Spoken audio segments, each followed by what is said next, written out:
कहा पूतना का स्वरूप कैसा है, शरीर कैसा है? कहा पूतना के जो पेट है पूतना का, वो ऐसे प्रतीत होता है जैसे बहुत बड़ा कोई सूखा हुआ सरोवर हो।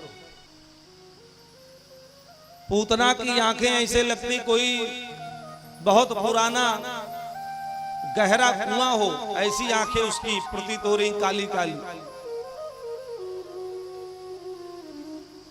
उसकी जो जांघें थी वो जैसे नदी का कोई करार हो, उसके जो बाल थे जैसे कोई बड़े बड़े वृक्ष हो, ऐसे उसका स्वरूप दिखाई दे रहा था।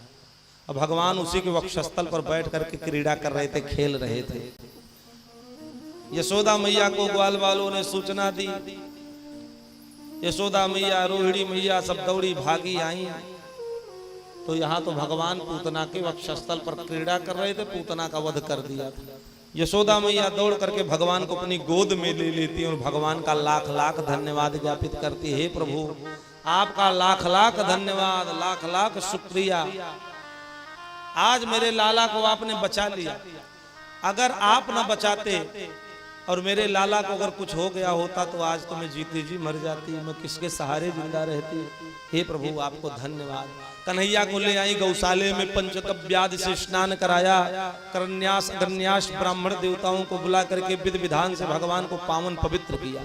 वैसे तो भगवान पावन पवित्र है, लेकिन एक माँ की दृष्टि में एक राक्षसी का स्पर्श हो जाने के कारण वो बालक अपवित्र हो गया, ऐसा उस माँ को लगा। तो सारी विधि विधान, लौकिक वैदिक जो विधि थी, सब प्रकार से भगवान को सोचा मेरा बालक पवित्र हो जाए, पावन हो जाए, क्योंकि राक्षसी का स्पर्श हो गया इसलिए अपवित्र हो गया।